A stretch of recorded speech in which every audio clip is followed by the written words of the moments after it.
The evolution of faith. What is faith?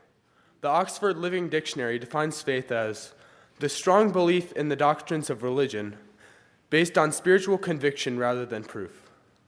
For us as Christians, this would mean an act of trust where a person no longer relies on his own strength, but is guided by the power and the word of Jesus Christ. In theory, this doesn't sound difficult, but when applied to life's ups and downs, it can be very problematic. When we are children and we attend Sunday school, we hear the stories of the Bible and commit them to memory. We hear about the life of Jesus, his teachings, and his miracles. It isn't until we grow a little older, remembering these stories, that we need to apply their principles in our lives. This isn't always easy, but sometimes it can cause an evolution of our faith. Life's trials can cause growth in our trust and our faith in God. We aren't the first people to experience these transformations. In the Bible, Peter was one of Jesus' disciples. Before Jesus' death and resurrection, he denied that he knew Jesus 3 times because he felt threatened. Once Peter witnessed the resurrected Christ, he was so adamant in his faith that he died a martyr's death, being crucified upside down on a wooden cross. Look at the Apostle Paul. He was a Pharisee. His job was to persecute the early followers of Jesus, taking away their belongings, their freedom, and their lives. By our worldly standards, Paul had it all. A great job, lots of respect and power. What would make him give it all up? It was an encounter that he had with the resurrected Jesus on the road to Damascus. This event changed the course of Paul's life. He realized the error of his ways and dedicated the rest of his life to the ministry of Jesus Christ. Our faith changes and evolves through the mountains and valleys of our lives. The Jesus that we knew as children most likely does not resemble the Jesus that we trust as we approach adulthood. This is the way God intended. We are all works in progress. Please listen now as some of us recount the evolutions of our faith.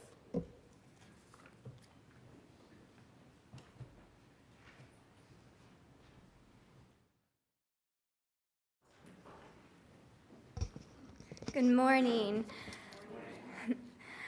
I'm nervous, so bear with me. Do not let your hearts be troubled. You believe in God, believe also in me.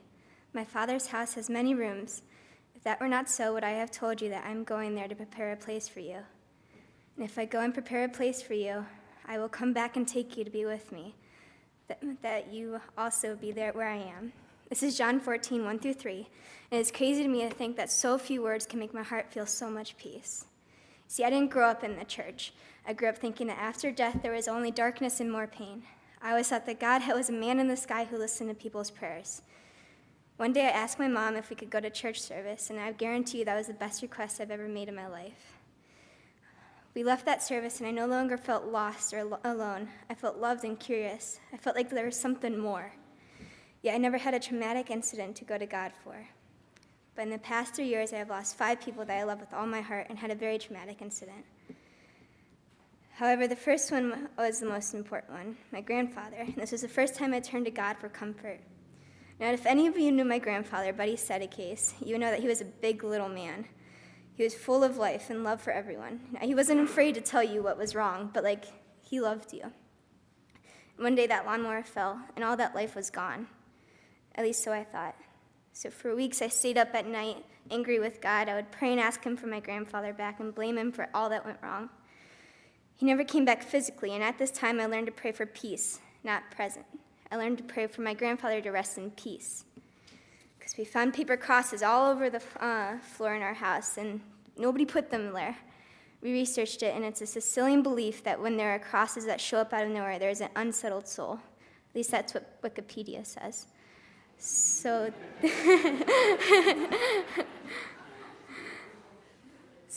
that night that we researched it, I stayed up and I asked God for my grandfather to feel at peace and at heaven, because I knew that God was with him now, or that my grandfather was with God. And after that night, the crosses stopped appearing, and I finally knew that it would have felt like to trust the Lord with all my heart. Most of all, I learned to trust his word. I learned to read it. I knew that God was a history teacher, and I needed to trust him that he would give me the right textbook.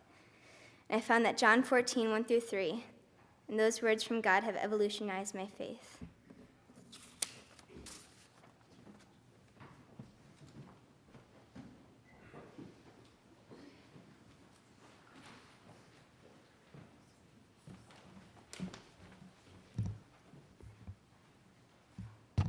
Good morning. So, growing up, I never really was a huge believer in God. I mean, come on. When I was 5 years old, I was wondering why the sky was blue. I never thought church was really a priority in my life. I thought it was just a job to go to on Sundays and would be one of the kids sleeping in the pews. I guess I wasn't really the biggest believer back then. Just because I was considered a Christian doesn't mean I acted like one. That was really all until 6th grade, the year that I was able to go to church work camp. Every one of my friends told me that I should go and how it was a wonderful experience for them. So my first thoughts were that it was going to be a great time of socializing and helping people in need. But it was so much more than that. Work camp has to be one of the best life-changing trips I have ever experienced. For the past 7 years that I've gone to work camp, it has changed my life for the better. Not only did I get the satisfaction of serving people in need, but I was doing it for God. It helped me expand my faith to a place I never thought it could reach. He truly created miracles for me at some of the work sites I've been at. For example, last year, we were tasked with almost remodeling this entire home in a matter of weeks with only 6 people that I've met for less than 24 hours that live all over the country. We had things like putting in new tiles, some roofing, building a new staircase, and painting several rooms. And those were just some of the tasks that we had to complete. At first, we thought it was impossible, that there was no way we could finish all of these tasks in such a limited time. But I was so wrong. It felt like God was with us the whole time, motivating us to finish that project, and we did. But it wasn't just the work site that I had connections with God. It was also during our nightly activities. My favorite night every year is Cry Night. Great name, right? But it's the night that tests my faith and what I've done with my life. Sure, I've made mistakes, and I've made wrong decisions here and there, but that's the night that I know that God will always forgive me for the wrongs that I've made. I know that He will always accept me for who I am. These trips, they've created great experiences for me with God that I would have never gotten without them. Sure, the showers may not be the greatest. You'll be sleeping on an air mattress for a whole week in a school, and the food may be mediocre, but it's the experience that makes it all worth it. Work camp has not only created a stronger connection with my faith in God, but it has also allowed me to create friendships that will last a lifetime. These trips will be moments that I'll remember forever, and because of them, my faith has grown so much that I know that God will be with me my entire life.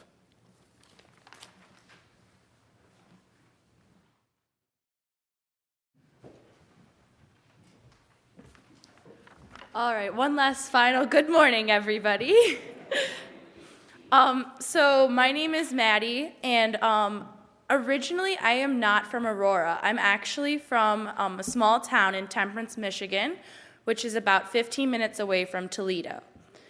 And I remember back when I was living there how involved my family was in that church.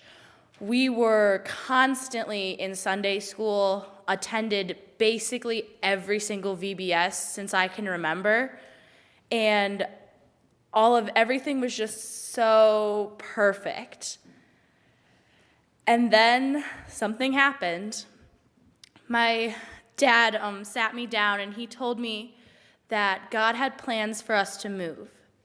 And we had moved to different houses, but we were going to be moving to a place called Alabama.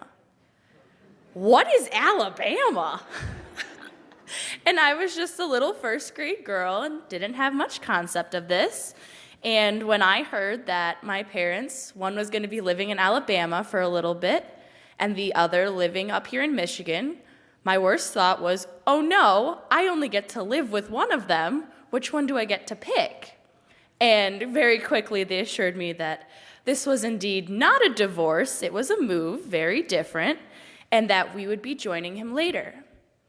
But I was nervous to leave all of my friends, and I remember my dad sitting me down and saying, God has a plan lined up for us, and we don't always know what it is or what it entails, but we just have to trust him and believe that he knows what he's doing. And so we did. And we moved to Alabama. I had to finish up the second half of my first grade year due to when the move had to occur.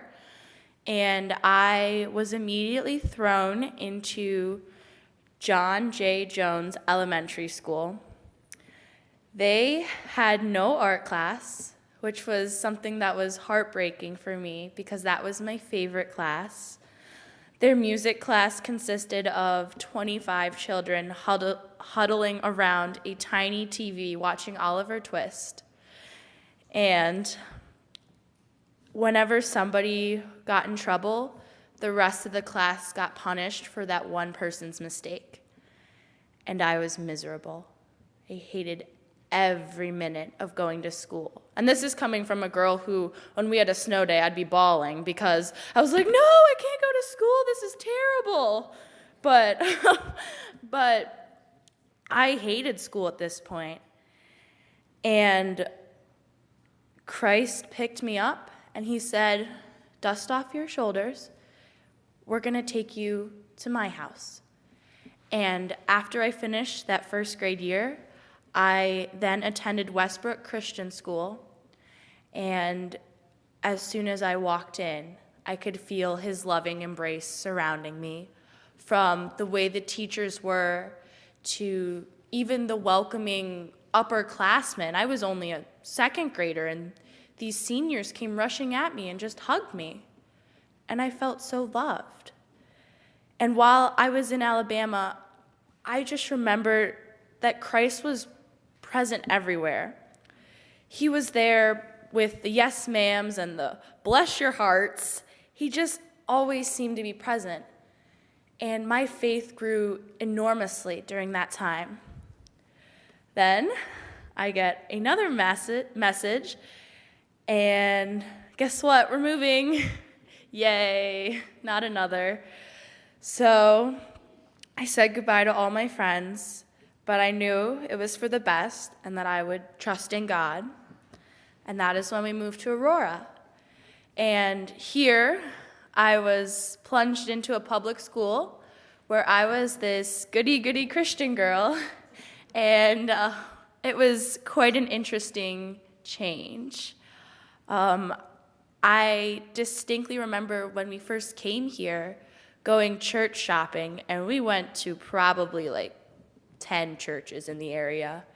And ultimately, we decided that this was the church for us because God spoke the clearest here. He was non-judgmental in all of its followers.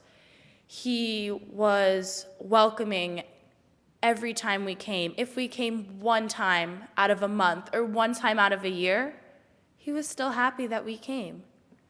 And so we decided to become members of this church.